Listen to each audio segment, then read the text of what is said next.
नमस्कार दर्शकों, मैं हूं नाविका कुमार और आप जुड़ रहे हैं मेरे साथ सवाल पब्लिक का शो पर।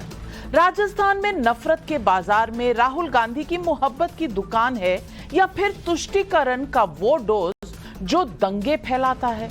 राजस्थान की वोटिंग में बस अब 2.5 दिन बाकी हैं, यानी कि लगभग 60 घंटे। केंद्रीय गृह मंत्री अमित शाह और यूपी के मुख्यमंत्री योगी आदित्यनाथ ने तुष्टीकरण पर सबसे बड़ा हमला बोल दिया है। दोनों नेताओं ने जो कहा उसका मतलब यही है कि यूपी और गुजरात में दंगे नहीं फैलते क्योंकि तुष्टीकरण नहीं होता। अमित शाह के शब्द हैं, उदयपुर में दिन दहाड़े कन्हैयालाल तेली को मार दिया जाता है। गुजरात में किसी की हिम्मत नहीं कि कौमी दंगे करने की।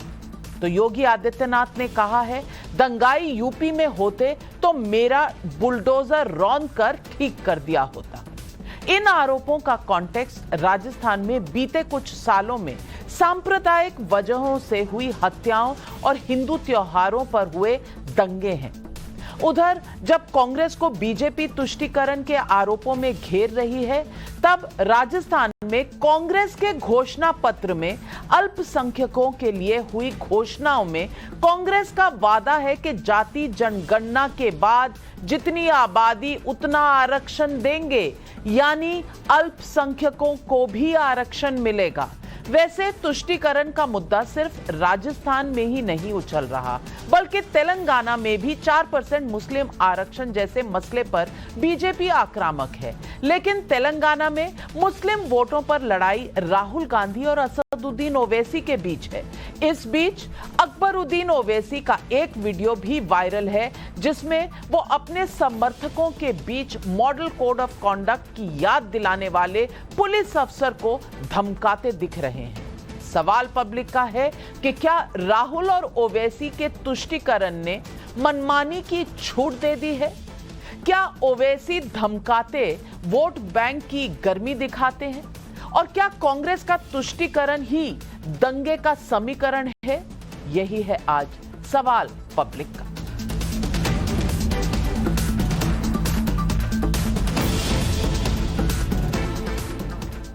इस बात से कोई इनकार नहीं कर सकता कि तुष्टीकरण भारत की एक सियासी सच्चाई रही है। 2014 में जब मोदी सरकार सत्ता में आई तो वरिष्ठ नेता ए.के. एंटनी की रिपोर्ट में तुष्टीकरण को कांग्रेस के हार के बड़ी वजहों में से एक पाया गया। लेकिन क्या 2014 के बाद भी कांग्रेस को जहां मौका मिला उसने तुष्टीकरण को न सिर्फ हवा दी बल्कि सांप्रदायिक दंगों पर भी आंखें मूंद ली?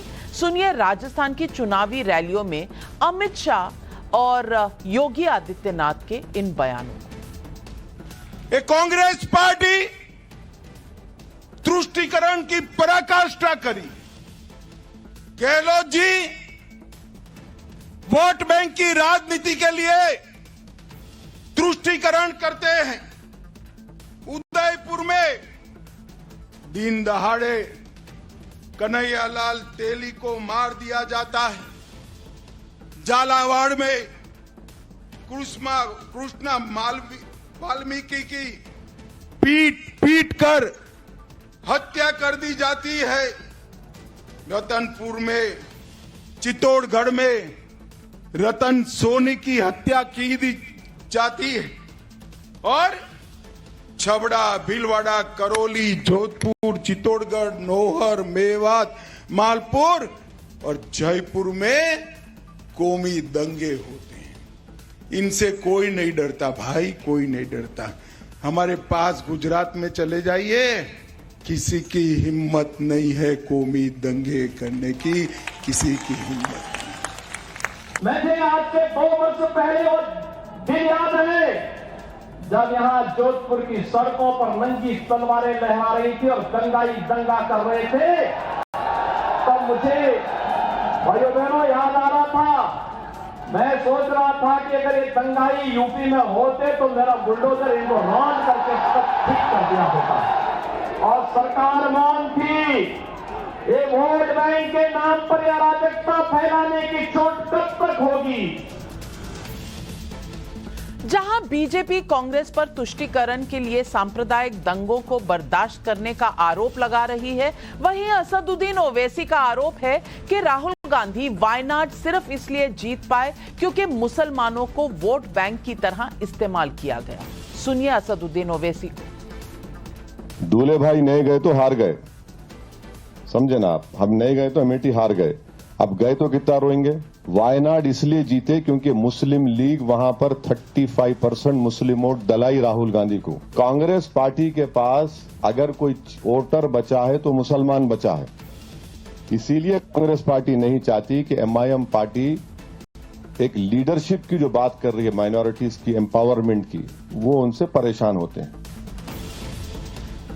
असदुद्दीन ओवैसी का आरोप है कि कांग्रेस मुस्लिम लीडरशिप को आगे नहीं आने देना चाहती, लेकिन भैया कभी 15 मिनट पुलिस हटा लेने की धमकी देने वाले छोटे ओवैसी साहब की लीडरशिप ने अब की बार 5 मिनट वाला ट्रेलर दिखा दिया। उन्हें यह बर्दाश्त नहीं हुआ कि उनसे मॉडल कोड ऑफ कॉन्डक्ट का पालन करने के लिए कहा गया। सुनिए क्या कहा। इंस्पेक्टर साहब, घड़ी है मेरे पास, या मेरी घड़ी आपको दी, फिर चलिए गोलियां चाकुओं की बात सुन के समझे के कमजोर हो गया। अभी भी बहुत हिम्मत है, छेड़ो मत, बड़े आके ठहरे। 5 मिनट अभी बोलूंगा 5 मिनट। कोई माय का लाल पैदा नहीं हुआ मुझे रोकने के लिए। सही है ना? चंद्रायन गुट्टा बता दो, इशारा कर दिया तो दौड़ना पड़ेगा। दौड़ाए? मैं आपसे यही कह रहा हूं कि ऐसी आते हमारे इत्तेहाद को कमजोर करने के लिए। होशियार रहो। ये चाहते हैं कि अकबरुद्दीन ओवैसी से मुकाबला करने वाला कोई नहीं है, तो ये लोग कैंडिडेट बनकर आ रहे हैं। आ जाओ, देख लेते तुम जीते या हम। चलिए मान लिया कि आपके पास 5 मिनट था, क्या आप अपना भाषण वाइंड अप करते तो 5 मिनट नहीं बीत जाता? आप 5 मिनट बोलना ही नहीं चाहते थे, तो क्या आप ऑन ड्यूटी पुलिस वाले के खिलाफ भीड़ को उकसाने जैसा बयान दे सकते हैं? लेकिन ऐसी हरकतों के बावजूद देश में डर की सियासत होती है। एक वर्ग को डराए जाने के आरोपों की सियासत कौन कौन सा रूप रख लेती है, इसे समझाने के लिए उमर अब्दुल्ला का भी बयान सुन लीजिए। हम जब बीजेपी के खिलाफ आवाज उठाते हैं या 370 को बचाने की बात करते हैं, तो क्यों? क्योंकि हम अपना हाल यूपी की तरह नहीं देखना चाहते। वहां पे यूपी में आज किसी भी चीज पे हलाल का मोहर लगाना अब जुर्म हो गया है। अगर किसी भी चीज पे हलाल का मोहर लगा हो, आप अपने घर में वो चीज रख नहीं सकते। आज यूपी हुकूमत की तरफ से मुसलमानों के घर पे छापे लग रहे हैं कि कहीं उनके घर से कोई ऐसी चीज ना निकले जिस पे हलाल का मोहर लगा हो। सीधा सीधा मुसलमानों पे आज सियासी तौर और कानूनी तौर ये वार किया जा रहा है। क्यों?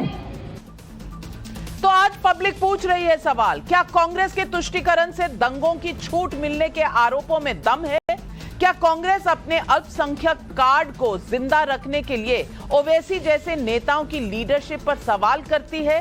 क्या मोदी, अमित शाह और योगी के दम से विरोधियों के तुष्टीकरण का दाव फेल हो जाता है? यही है आज सवाल पब्लिक का। और इन सवालों के जवाब देने के लिए आज हमारे साथ जुड़ रहे हैं बीजेपी के सांसद सुधांशु त्रिवेदी, वरिष्ठ स्पोक्सपर्सन भी हैं, तहसीन पूनावाला राजनीतिक विश्लेषक, कांग्रेस पार्टी को सपोर्ट करते हैं, डॉक्टर अजीज खान प्रवक्ता हैं समाजवादी पार्टी के, दानिश कुरैशी प्रवक्ता हैं एआईएमआईएम के, हर्षवर्धन त्रिपाठी वरिष्ठ पत्रकार। और सबसे पहले सुधांशु त्रिवेदी जी, मैं आपसे पूछना चाहती हूं, सेक्युलर पार्टीज आज सेक्युलरिज्म का क्या पर्दा उठ गया है? क्योंकि यहां मेरे हाथ में कांग्रेस का मैनिफेस्टो है, उनका घोषणा पत्र है। 77वें पेज नंबर पर आप चले जाइए तो अल्पसंख्यकों के लिए जो वो करने वाले हैं उसमें लिखा हुआ है अल्पसंख्यकों के लिए रिजर्वेशन यानी कि आरक्षण। तो फिर ये कहां से सेक्युलर हुआ? क्या ये धर्म देखकर आरक्षण देना नहीं हुआ? और ऊपर से बोलते हैं कि माहौल ऐसा है कि हम सब डरे हुए हैं। ये किस तरह की राजनीति है? ये किस तरह का तुष्टीकरण का कार्ड है जिस पर अब असदुद्दीन ओवैसी ने भी सवालिया निशान लगा दिया है? सुधांशु जी।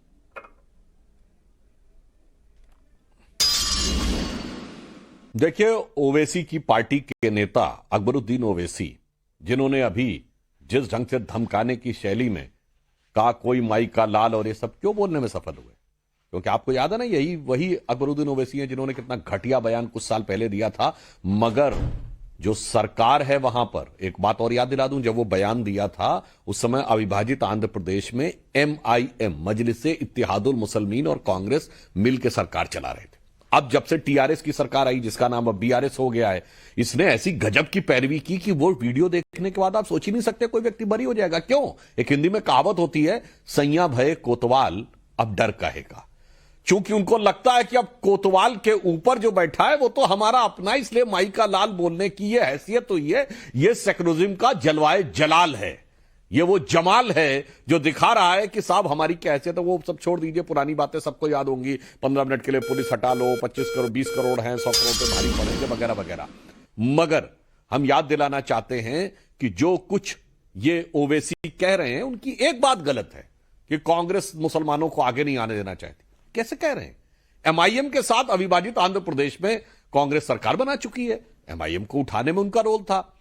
मुस्लिम लीग के साथ केरल में गठबंधन में है, बदरुद्दीन अजमल के साथ असम में गठबंधन किए हुए हैं, और बंगाल में पीरजादा अब्बास सिद्दीकी जो फुरफुरा शरीफ के गद्दी नशी है उनके साथ गठबंधन था।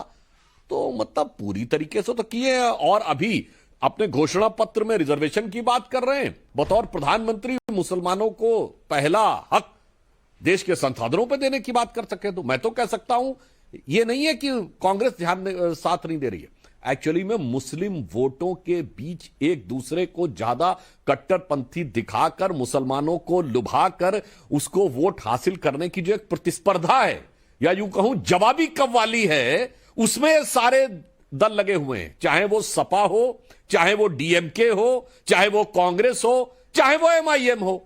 तो इसका मुसलमानों के हित से, कल्याण से कोई लेना देना नहीं है। यह केवल कट्टरपंथी मुसलमानों के को वोट का थोक विक्रेता मानकर उनके द्वारा वोट को प्राप्त करने की सौदागरी की सियासत के अलावा कुछ नहीं।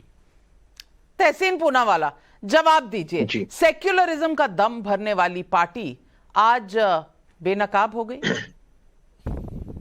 नाविका जी, मैं सुधांशु जी के शुरुआती बातों से थोड़ा सा इत्तेफाक रखता हूँ। अकबरुद्दीन ओवैसी साहब ने हमारे हिंदू देवी देवताओं के बारे में अभद्र शब्दों का प्रयोग किया, और सुधांशु जी बिल्कुल सही थे। कांग्रेस उनके साथ गठबंधन की सरकार थी और अकबरुद्दीन ओवैसी को जेल के अंदर ठोका, ऐसा ठोका कि गठबंधन टूट गया। आज अकबरुद्दीन ओवैसी और उसके सारे MLA विधायक तरह तरह जगह जगह सुबह सुबह जाकर हिंदुओं का अपमान करते हैं। कहते 15 मिनट के लिए पुलिस हटा दो, 15 वर्सेस 100। ये कहते हैं कि अभी 5 मिनट में हमारा दम दिखाएंगे।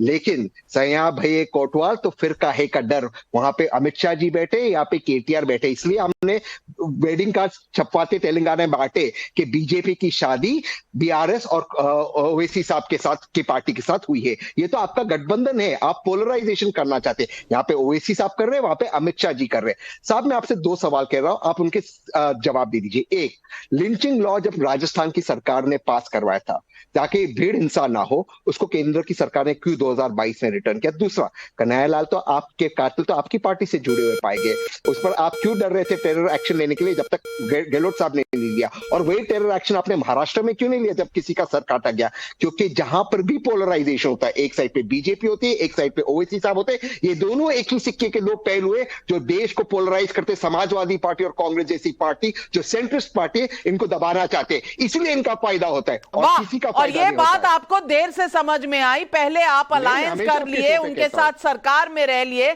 लेकिन समझ देर से आई। सुधांशु त्रिवेदी जी जवाब दे रहे हैं। मैं तहसीन जी से कहना चाहूंगा, ये युवा और प्रतिभाशाली नेता है मान्यवर, आपको यह तो नहीं बोलना चाहिए कि अकबरुद्दीन ओवैसी के बयान की वजह से कांग्रेस ने गठबंधन तोड़ा था। देखिए ये तो सरासर झूठ है, इसलिए यह विषय कहने से आपको बचना चाहिए था। हां, आपने कहा कि हम एक सिक्के के दो पहलू हैं, एमआईएम के साथ गजब है साहब।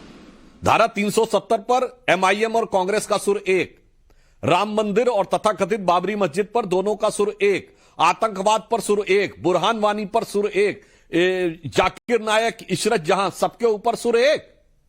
भैया मिले सुर मेरा तुम्हारा की कवाली तो आप कर रहे हैं और कह रहे हैं कि अरे भाई आप तो एक ही सिक्का हैं, एक ही सिक्का हैं, सिर्फ चेहरा अलग है। इनका चेहरा हटा दीजिए तो आपकी फितरत दिखती है, आपका चेहरा हटा दीजिए तो उनकी फितरत दिखती है, क्योंकि एक नहीं दर्जनों मुद्दों के ऊपर आप दोनों का एक ही सुर है। जवाब दीजिए दानिश कुरैशी जी, जवाब दीजिए दानिश कुरैशी जी। और दानिश कुरैशी जी, मैं आपसे पूछना चाहती हूं, इतना अहम, इतना अहंकार कि भाई हम बोलेंगे जो बोलना है, यूनिफॉर्म में खड़े हुए पुलिस वाले को धमकी देना और कहना हम एक इशारा करेंगे तो सब आपको भगा देंगे, यहां से टूट पड़ेंगे आप पर। वाह, बहुत अच्छा सेक्युलरिज्म है, बहुत अच्छा संविधान का यहां आदर हो रहा है। जिस संविधान की आप कस्में खाते हैं, जिसके तहत आप कहते हैं कि मुसलमान इस देश में डरा हुआ है, वही मुसलमान इस तरह से डराता धमकाता है और चूं तक नहीं निकलती आपकी। दानिश कुरैशी जी, देखिए मैं आपको एक बात बता दूं, दरअसल जो पूरा मामला है उसको आप अलग तरीके से पेश करने की कोशिश कर रही हैं, कहीं ना कहीं ये बात है।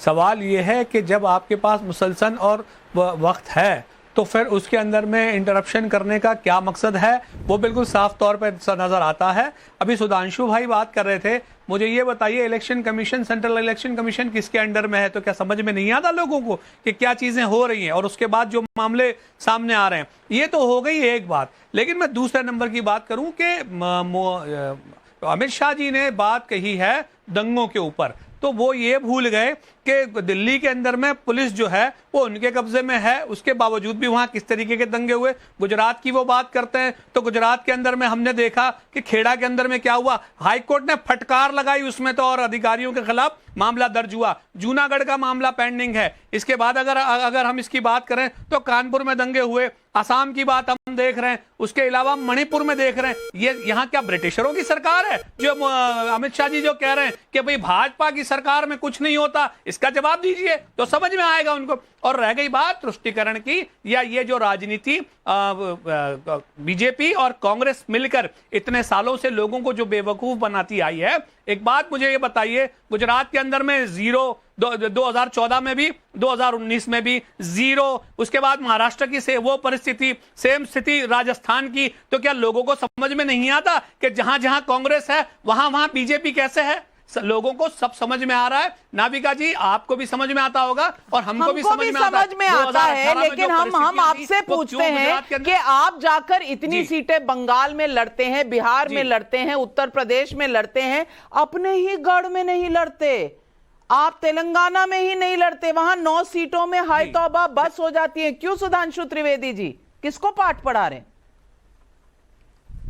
देखिए सुनिए, ओके मैं जवाब दूं उसका।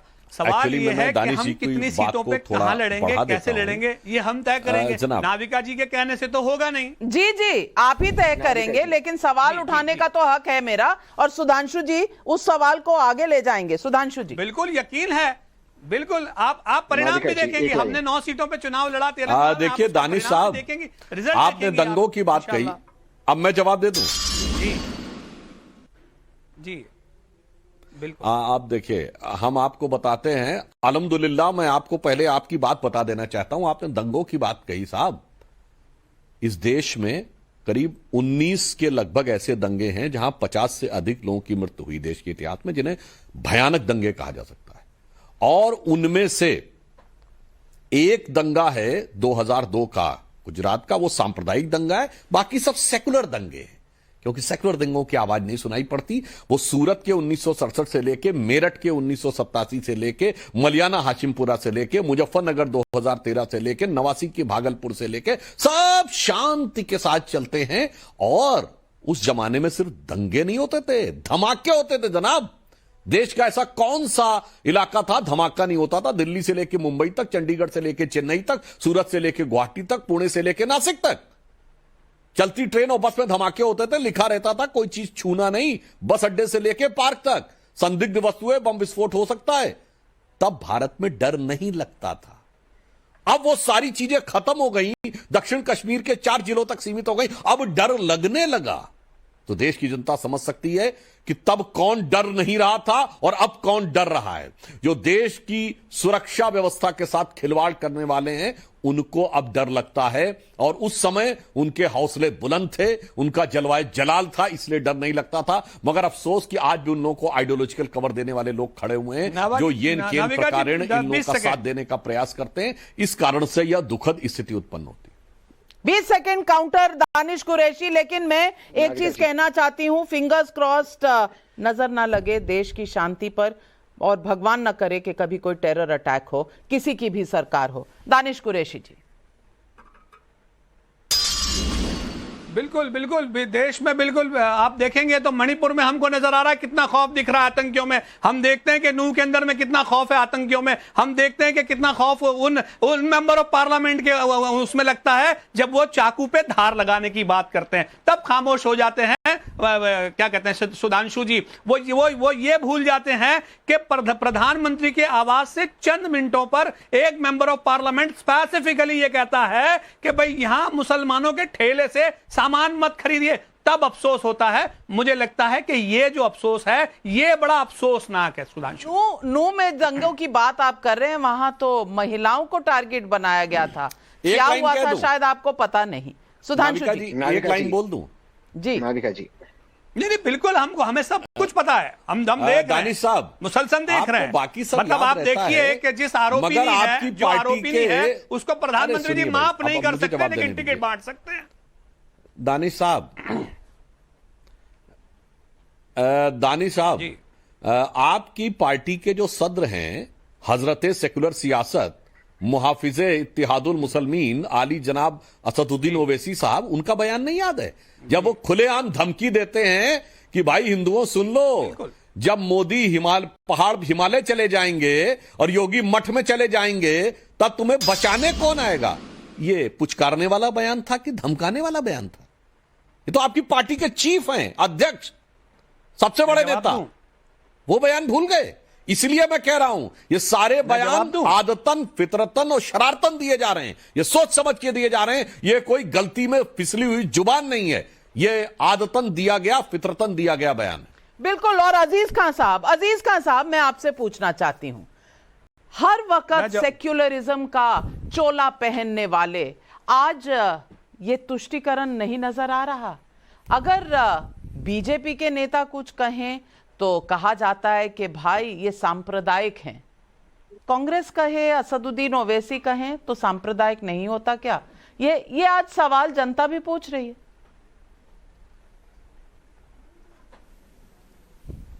देखिए नाविका जी, अभी मैं सुधांशु जी को सुन रहा था, वो कह रहे थे साहब समाजवादी पार्टी, बाकी जितनी पार्टियां सब मुस्लिम वोटों के सौदागर हैं। भाई सौदागर तो आप भी बन रहे थे। पसमानदा समाज, पता नहीं कौन कौन सा समाज, कि साहब इनको मैं सर पे बैठा लूंगा। क्या हुआ? अभी 2 दिन पहले माननीय अमित शाह जी ने तेलंगाना में बयान दिया कि जो कुछ आरक्षण है पसमानदा समाज का, वो आरक्षण हम ले लेंगे। तो आप कहीं ना कहीं बेनकाब हो गए। कहते कुछ आप और हैं और करते कुछ और हैं। तो जो मुखौटा है, पहली बात तो ये उतर गया। एक बात आप समझ लीजिए, बार बार कह रहे हैं साहब अब डर नहीं लग रहा है, अभी कह रहे थे साहब अब डर रहे हैं। हम थोड़ी कह रहे हैं बात, आप कह रहे हैं साहब हिंदू खतरे में है, हम नहीं कह रहे हैं। और कहीं ना कहीं अभी आप बड़ी बड़ी बातें कर रहे हैं कि साहब अब डर नहीं लगता। अब वो हालात नहीं है जो पहले थे। जब इतनी सारी बातें आप जानते हैं तो बार बार ये नारा क्यों लगा रहे हैं कि अब हिंदू खतरे में है? आप केंद्र से लेकर स्टेट तक आप हैं। एक बात। दूसरी बात, वही हिंदू मुसलमान, आज चाहे वो राजस्थान हो चाहे वो तेलंगाना हो, लगातार 2 दिन से जिस तरह नैरेटिव सेट करने का प्रयास किया जा रहा है हिंदू मुसलमान, आप देखिए किस तरीके से वहां अलग अलग रैलियों में किस तरीके से बयान दिए जा रहे हैं। इससे यह पता चलता है कि आपको अपने काम पर भरोसा नहीं है, क्योंकि आपने काम किया ही नहीं है। क्योंकि माननीय मोदी जी जब स्टेज पे जाते हैं उनको यही नहीं पता होता है कि डीजल का रेट जो है, पेट्रोल का रेट राजस्थान में क्या है और मध्य प्रदेश में क्या है। जुबान फिसल जाती है, दिक्कत आ रही है। इसलिए क्योंकि ना तो महंगाई पे बात करना चाहते हैं, ना बेरोजगारी पर बात करना चाहते हैं। अंत्योदयत्वा जो उनका टैग लाइन है, जो आपका बेस लाइन है, वो लाइन है हिंदू और मुसलमान, उसको आप बेस लाइन बना करके चलने का प्रयास कर रहे हैं। ये जनता नहीं समझ रही इस बात को। क्या हम एक बार बार बार बताना चाहते हैं कि बार बार तुष्टीकरण की राजनीति, बार बार हिंदू मुसलमान की राजनीति बहुत लंबे वक्त तक चलने वाली नहीं है। अब जनता भी गंभीर है, जनता भी आपकी बातों को समझ रही है। जो आप पसमानदा मुसलमान की बात कर रहे थे, आज पसमानदा मुसलमान 2 दिन से लगातार इस बात को एहसास कर रहा है कि जिसको बड़े बड़े वायदे और उसको सपने दिखा रहे थे, आज उसको भी एहसास हो गया कि आप ना हिंदू के हैं ना मुसलमान के हैं, सिर्फ वोट की राजनीति करते हैं। और वोट की राजनीति बहुत ज्यादा दिनों तक नहीं चलती है। ज्यादा दिनों तक नहीं चलने वाली कह रहे हैं डॉक्टर अजीज खान, लेकिन एक शब्द नहीं, एक लफ्ज नहीं कहा आपने अकबरुद्दीन ओवैसी जी के ऊपर, जो पुलिस वाले पर बयान दे गए और जो पुलिस वाले को धमका रहे हैं। हर्षवर्धन त्रिपाठी जी, बहुत देर तक तुष्टीकरण चलने वाला नहीं है। जहां तक मुझे दिख रहा है, पिछले 32 साल से मेरा करियर रहा है, 32 साल में तो ये कारखाना दिन दुगनी रात चौगनी तरक्की कर रहा है। उससे पहले भी था और उसके बाद भी रहेगा कि नहीं, ये आप बता दीजिए। नविका जी, अजीज खान साहब सही कह रहे हैं। ये खूब चला, जमकर चला, लेकिन 2014 के बाद मुश्किल हो गई। जो लोग खुलेआम मुस्लिम तुष्टीकरण की राजनीति करते थे, जो लोग खुलेआम बिना किसी संकोच के, और इसमें मुझे कोई दिक्कत नहीं दिखती कि अगर नेता कोई किसी के कार्यक्रम में जाए, लेकिन सरकारी इफ्तार सिर्फ होगी और नवरात्रि और दूसरी चीजों पर कलेजा कटने लगेगा, ये होता था। लेकिन अभी के संदर्भ में 2 चीजें हैं। पहली बात ये, अकबरुद्दीन ओवैसी जैसे नेता को बिना देर किए कानूनी कार्रवाई उनके ऊपर की जानी चाहिए, चुनाव आयोग को संज्ञान लेना चाहिए। क्योंकि ये सिर्फ इतना मसला नहीं है कि उन्होंने बोल दिया कि मेरा 5 मिनट बचा हुआ है। वर्दीधारी एक पुलिसकर्मी के खिलाफ भीड़ को उन्मादी बनाने का प्रयास कर रहे थे, मॉब लिंचिंग की कोशिश कर रहे थे। वो चाहते थे कि भीड़ दौड़ाए उस पुलिस वाले को, और साफ साफ वो कह रहे हैं, दौड़ाए, भागोगे, दौड़ने लगोगे, इशारा कर दूंगा। ये जो अंदाज है ना, ये इसकी संज्ञान इसका लिया जाना चाहिए और कार्रवाई कड़ी से कड़ी होनी चाहिए। लेकिन इसका एक दूसरा पहलू है नविका जी। दरअसल तेलंगाना में असदुद्दीन ओवैसी और के चंद्रशेखर राव के मुस्लिम वोटरों पर कांग्रेस पार्टी ने ठीक ठाक एक तरह से कहें कि सेंधमारी कर दी। संकट लग रहा है एआईएमआईएम को। वैसे ही बड़ी छोटी सी हैदराबाद की पार्टी है, वैसे ही कुछ कर नहीं पाई। अब उसको लगता है कि अगर कांग्रेस पार्टी यहां भी आ गई तो हमारा क्या होगा। और वहां अगर तेलंगाना में कांग्रेस पार्टी एक बार मजबूत हो गई तो 2024 के चुनाव में देश में सेकुलर वोटों पर फर्स्ट प्रेफरेंस पार्टी कोई होगी तो वो कांग्रेस पार्टी हो जाएगी। देश में जो मुस्लिम वोटों की ठेकेदारी उत्तर प्रदेश, बिहार से लेकर महाराष्ट्र, पश्चिम बंगाल तक जिन लोगों ने ले रखी है, उन लोगों को संकट होने वाला है। ये राजनीति का पहिया अब दूसरी तरफ घूम रहा है। एक उसका पक्ष है ओवैसी असदुद्दीन के खिलाफ कड़ी से कड़ी कार्रवाई चुनाव आयोग को संज्ञान लेना चाहिए, न्यायालयों को संज्ञान लेना चाहिए, क्योंकि इस वक्त कोई सरकार एक्शन में नहीं होती। दूसरा ये मुस्लिम वोटों की लड़ाई है और शायद यही वजह है कि अभी राजस्थान के चुनाव में पूरी तरह से भारतीय जनता पार्टी उस मैदान पर है। एक यूनुस खान को टिकट देती थी, वो भी इस बार नहीं दिया, क्योंकि कन्हैयालाल दर्जी, करौली दंगा, जोधपुर, जयपुर में एक सामान्य घटना होती है, उस पर भी तुष्टीकरण हो जाता है। मैं अभी जयपुर गया था तो बड़ा विचित्र हुआ, वहां के लोगों ने कहा कि अरे इस तरह से भी कोई मुआवजा देता है, इस तरह से कोई सरकारी 50 लाख रुपए दिया जाता है, तो ये खतरनाक है। बिल्कुल, दानिश कुरैशी जी जवाब दीजिए।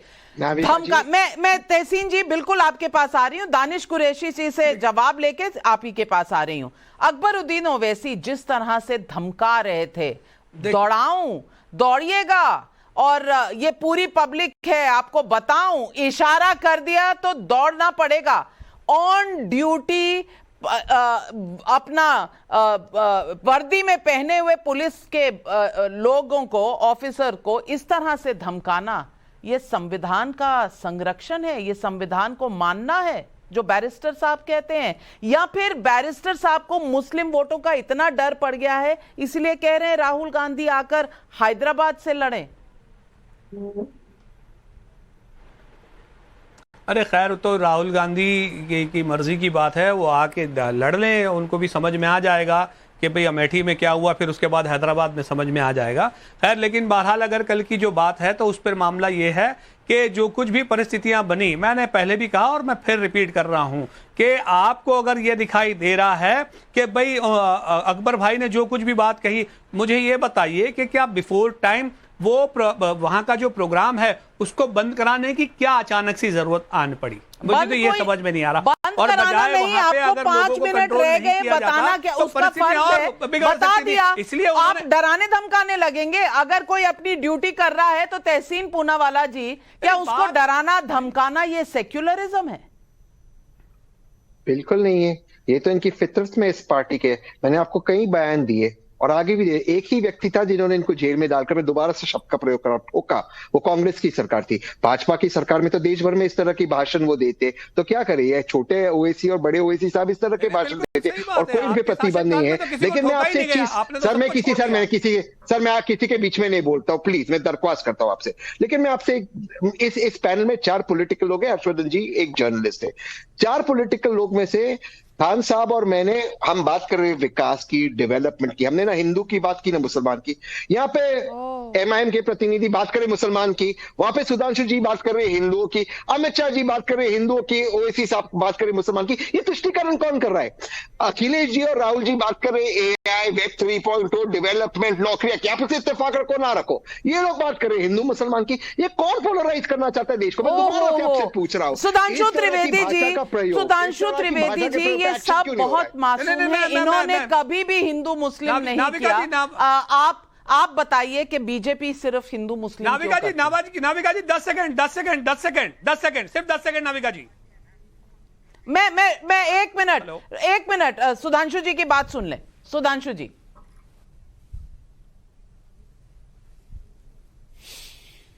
देखिए, मैं तहसीन भाई फिर आपसे कहूंगा, आप अभी युवा हैं, इन चीजों से बचिए। कोई ठोका नहीं था कांग्रेस की सरकार ने, सब लोग कोर्ट गए थे।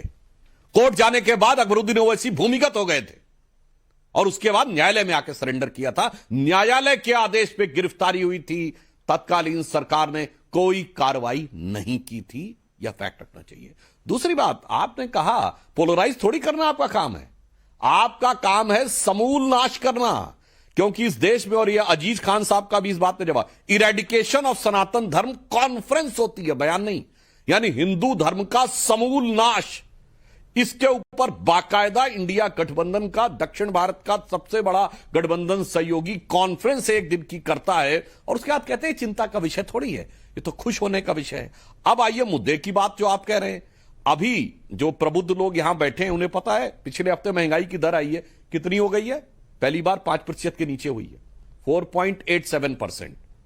बेरोजगारी की दर में भारी कमी आई है। अभी दीपावली का सीजन गुजरा है तो एसोसिएशन ऑफ इंडियन चेंबर्स के अनुसार 3,75,000 करोड़ रुपए की खरीदारी हुई है, जिसमें स्कूटर, मोटरसाइकिल और सोना चांदी और अन्य चीजों में 20 से 24% की वृद्धि हुई है।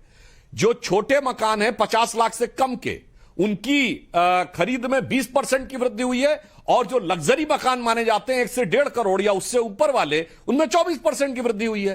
तो ये अर्थव्यवस्था, और फिच ने अभी रेटिंग दी है तो भारत की ग्रोथ रेट को 5.5% से बढ़ा के 6.2% कर दिया है और चाइना की 5.2 से घटा के 4.5 कर दी। मगर ये सब आंकड़े भी कुछ नहीं है, पढ़े लिखे वाले भी कुछ नहीं है। हकीकत तो ये है कि मुद्दों पे तो आपके पास कोई जवाब नहीं है। इसीलिए Congress party, Congress working committee में प्रस्ताव पारित करती है फिलिस्तीन के ऊपर, प्रियंका गांधी ट्वीट करती हैं फिलिस्तीन पे, सोनिया गांधी जी आर्टिकल लिखती फिलिस्तीन पे। यह बताइए इजराइल हमास के संघर्ष का भारत के मुसलमानों से क्या लेना देना? अगर किसी अंतर्राष्ट्रीय समस्या पर आपका अधिकार है प्रस्ताव पारित करें, तो मैं पूछना चाहता हूं किस अंतर्राष्ट्रीय समस्या पर पिछले कुछ वर्षों में कांग्रेस कार्य समिति ने प्रस्ताव पारित किया है? चीन और ताइवान पे किया है कि नॉर्थ कोरिया, साउथ कोरिया पे किया है कि सोमालिया के ऊपर किया है? बताइए किस विवाद के ऊपर नजर है उस मुस्लिम वोट बैंक पे, जिस तरह हर्षवर्धन त्रिपाठी ने कहा। पब्लिक के सवाल आ रहे हैं। प्रदीप कुमार का हैदराबाद से सवाल है, क्या ये हार के डर हैं कि ओवैसी ब्रदर्स ने ऐसे बयान देने शुरू कर दिया है? अपने किले में इतना डर और बात करते हैं पूरे देश की। सवाल का जवाब देना पड़ेगा दानिश कुरैशी जी। संजय मिश्रा का भदोही उत्तर प्रदेश से सवाल है, तुष्टीकरण के सिक्के से जीत का वोट खरीदकर कैसे ये पार्टियां निष्पक्ष विकास की सोच वाली सरकार चला सकती हैं? जवाब दीजिए दानिश कुरैशी जी। देखिए मुझे लगता है कि कहीं कोई डर और कोई खौफ नहीं है। आप तेलंगाना में देखेंगी तो बहुत इत्मीनान से होकर ओवैसी साहब, अकबर भाई और तमाम जो कैंडिडेट्स हैं वो मुतमईन है और मुझे लगता है कि बहुत अच्छे रिजल्ट वहां मिलेंगे। अब जिस तरीके का आरोप लगाया जा रहा है, आरोप लगाने के सिवाय और तो लोगों के पास कुछ है नहीं। आरोप लगाया जा रहा है, हवा में फायरिंग हो रही है। नहीं, मैं पूछना चाहती हूँ क्या स्टैंड है आपका अजीज खान साहब? अजीज खान साहब, जब अकबरुद्दीन ओवैसी कहते हैं कि अगर इशारा करूं तो ये पूरी भीड़ आपको दौड़ा देगी, तो ये क्या होता है? क्या ये सेक्युलर है? क्या ये सद्भावना है? क्या है ये? Mob violence. देखिए नाविका जी, इस मुल्क के संविधान के खिलाफ कोई भी शख्स बात करेगा, जो भी लोकतंत्र की हत्या करने की बात करेगा, समाजवादी पार्टी उसके खिलाफ है, चाहे वो अकबरुद्दीन ओवैसी हो या असदुद्दीन ओवैसी हो। बिल्कुल एक बहुत स्पष्ट है पहली बात। लेकिन मैं जानना यह चाह रहा हूं कि बार बार अभी तमाम बातें कही गई, साहब ग्रोथ रेट, महंगाई की बात, इसमें नो डाउट कि आप चाइना से भी ग्रोथ रेट ज्यादा हो गया है इस मुल्क का, सुधांशु भाई कह रहे हैं, पूरा देश देख रहा है। अब तो आप अमेरिका से भी कहेंगे ज्यादा हो गया है, कहने में क्या जाता है। और दंगा फसाद बिल्कुल नहीं है, क्योंकि मणिपुर इस देश का हिस्सा नहीं है, बकौल बीजेपी। मणिपुर में तो कुछ हुआ ही नहीं, और अगर मणिपुर में कुछ नहीं हुआ तो बीजेपी को जवाब देने की जरूरत ही नहीं है। तो जब सारी चीजें मनगढ़ंत करनी है, झूठ बोलना है और झूठ बोल करके जनता को गुमराह करना है, तो उस पर कुछ बात करने की जरूरत ही नहीं। फिर उसमें डिबेट कहां रह गया? डिबेट वहां होता है जहां पे सच्चाई होती है। नाविका जी प्लीज, नाविका जी प्लीज। तहसीन पूनावाला, आपका क्या सवाल है? मैं सुधांशु जी की बहुत रिस्पेक्ट करता हूं और सुधांशु जी भाजपा के सबसे अच्छे प्रवक्ता है। मेरे उनसे दरख्वास्त है, ये सारे फैक्ट जो आपने नाविका जी के शो पे रखे, आप राजस्थान में माननीय गृह मंत्री इस पर बात करते, वो तो इन चीजों पर बात ही नहीं करते ताकि उनको जवाब मिले। महिला सुरक्षा पर कल राम रहीम को छोड़ा गया 12वीं बार। ब्रिजभूषण शरण सिंह जी को अब तक अरेस्ट नहीं किया गया, महिलाओं को छू रहा था प्रोटीन पाउडर के लिए, नाविका जी की रिपोर्टर को धक्का मारा। आप लोग डिबेट कीजिए ना, इन मुद्दों पर बात कीजिए ताकि हम इस पर बात कर सके। इन मुद्दों पर अमित शाह जी बात ही नहीं करते, आप करते। तो तहसीन पूनावाला, मर्दों का प्रदेश है राजस्थान, वहां रेप हो जाते हैं, आप भी इस पर कभी याद कर लीजिए। और कर्नाटक में आप ही के पार्टी से कह रहे हैं कि एक आदमी कभी महिला का रेप नहीं कर सकता, 4-5 तो लगते ही हैं। उस पर आप भी कभी अंदर देख लीजिए कि महिलाओं का कितना सम्मान हो रहा है। लेकिन सवाल ये है जो दानिश कुरैशी ने उठाए, लेकिन सवाल एक और भी है जो उमर अब्दुल्ला उठाते हैं कि अब तो हर चीज पर यहां हलाल अगर रखा तो रेड हो जाएगी, मुसलमान तो डर गया है, घर में रह भी नहीं सकता। सुधांशु त्रिवेदी जी क्यों डरा रहे हैं सबको?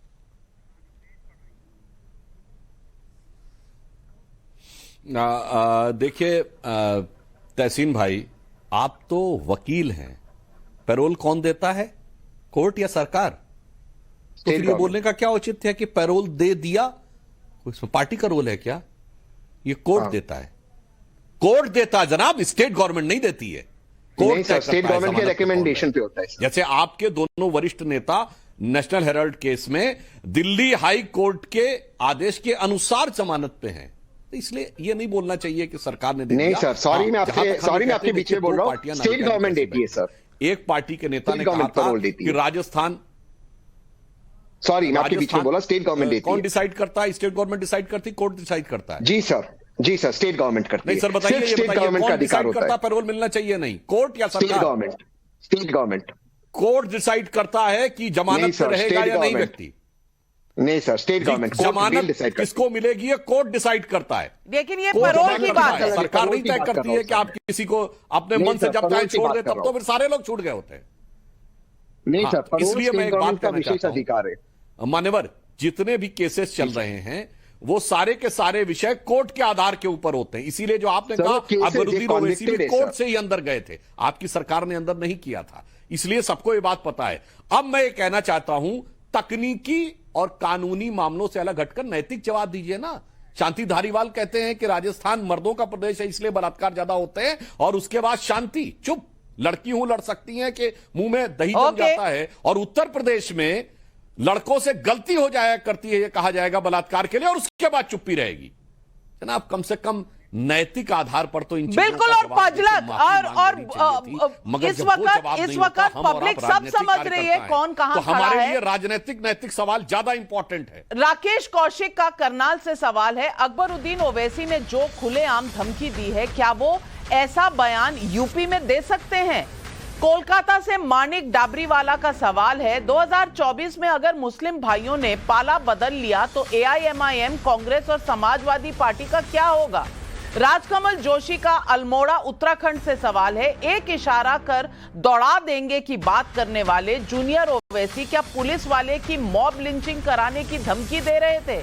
शिशिर भालचंद्र घाटपांडे का भोपाल से सवाल है, ओवैसी के बिगड़े बोलों पर ये तथाकथित लिबरल्स और सेक्युलर्स अचानक चुप क्यों हो जाते हैं? ये सवाल पब्लिक पूछ रही है और पब्लिक सब समझ रही है। बिल्कुल, मेरे पास समय खत्म हो चुका है क्योंकि उत्तराखंड में रेस्क्यू ऑपरेशंस जारी हैं, लेकिन आज तुष्टीकरण पर जो कुछ भी कहा गया सोचना पड़ेगा। और जिस तरह से अकबरुद्दीन ओवैसी ने भगाकर दौड़ाकर मारने की बात की, इशारा देने की बात की, क्या यह है सेक्युलरिज्म? क्या यह है इस देश में अमन, चैन और डेवलपमेंट, विकास की बात? यही है आज सवाल पब्लिक का। मैं अपने सारे मेहमानों से धन्यवाद करूंगी, लेकिन